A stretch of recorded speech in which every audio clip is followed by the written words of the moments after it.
Spunky the Dog by E.G.Ryan, edited by Bailey. This book is for my canine friends. Please be a good boy, Danny. Please. This is Spunky the Dog. He is a little pink dog, and he is always a good dog. He lives in a little striped house on a little green hill next to a big apple tree. Spunky the Dog lives here with his human friends, Max, Nick, and Alexa Rose, and his feline friend, Foxy the cat.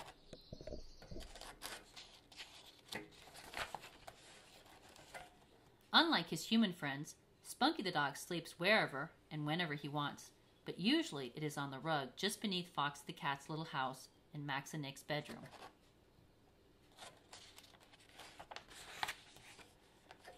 Spunky the Dog is really always a good dog. When Max says, "Sit, Spunky, sit," Spunky the Dog sits. And then Max always says, "Good dog, Spunky." Spunky the Dog knows he's a good dog, but it makes him feel happy and warm inside to hear it.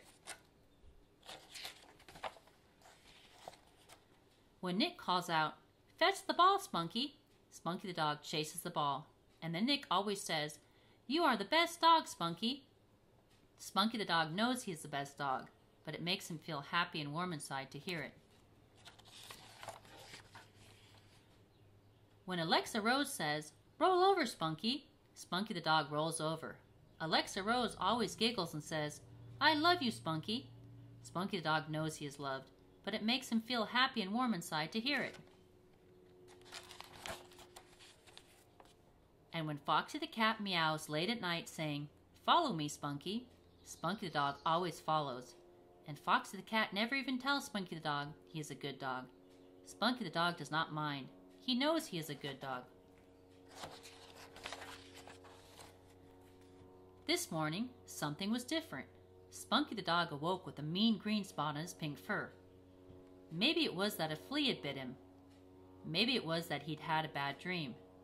Whatever it was, Spunky the Dog decided he did not want to be a good dog anymore. He would not sit, fetch, roll over, or even follow Foxy the cat. "Maybe he is sick," Max said. "Maybe he is hurt," Nick said. "Maybe he can't hear anymore," Alexa Rose cried. "He no longer wants to be a good dog," Foxy the cat meowed, but the children could not understand Foxy the cat.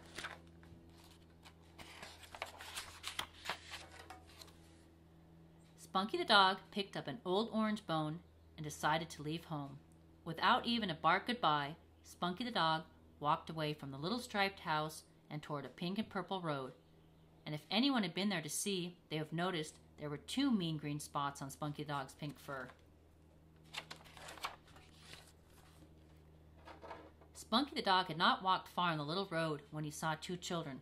"Look, a good dog," the boy and girl said together. Spunky the Dog did not want to be a good dog, so he bared his teeth and growled until the children ran away. Spunky the Dog felt strange, and now had more mean green spots on his pink fur.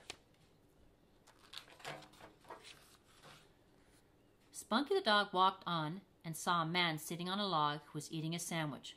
"Come here," the man called. Spunky the Dog smelled the sandwich, but did not want to be a good dog, so he bared his teeth and growled until the man shouted, "Go away!" Spunky the Dog felt very strange inside again, and his pink fur was now covered in more mean green spots. Spunky the Dog walked on and saw a woman feeding ducks. He bared his teeth and growled, scaring the ducks away. "No!" the woman shouted. Spunky the Dog felt even stranger inside and was now covered in more mean green spots, and what was left of his pink fur had changed to an angry red. Spunky the Dog, now all green and mean, continued along the pink and purple road, napping here and there. After a long day, he saw a little spotted house in the distance. He smelled warm food and heard laughter inside. Spunky the Dog had never been alone before. He had never missed a meal before. Spunky the Dog was sad and lonely and scared. So, Spunky the Dog turned off the road and walked to the little spotted house, where he lifted one green paw to scratch and tap at the little door. A woman opened the door and stepped outside. followed by 2 children and a man. The family glared at Spunky the dog. "He scared the ducks," the woman shouted. "He growled at us," the children cried. "Go away," the man shouted.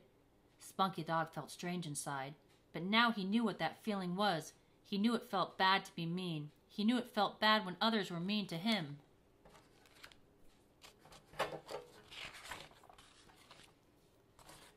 Spunky the dog knew he wanted to be a good dog again. He knew he was a good dog. He knew he had to go back to everyone who knew he was a good dog.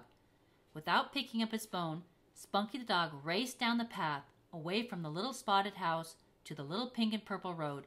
He ran and ran and ran, and as he ran, the mean green spots fell off. By the time Spunky the dog reached the little striped house, he was all pink again. Max, Nick, Alexa Rose, and even Fox the cat were there, waiting for him. "Good dog," Max laughed. "You are the best dog," Nick laughed.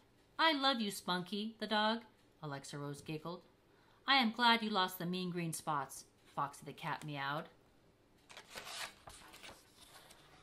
Happy to be all pink and good once again, Spunky the dog followed his friends into the little striped house, where he could smell his dinner and a new orange bone waiting for him. Late that evening, when everyone but Fox the cat was asleep, Spunky the dog thought about his adventure. He did not know why he had been a bad dog, but there was one thing he did know. It felt a lot better inside to be a good dog than bad dog. He was Spunky the dog, and he was a good dog. Other books by E.G.Ryan: The Dreamies, Moon Balloons, Collect-Its, Foxy the Cat.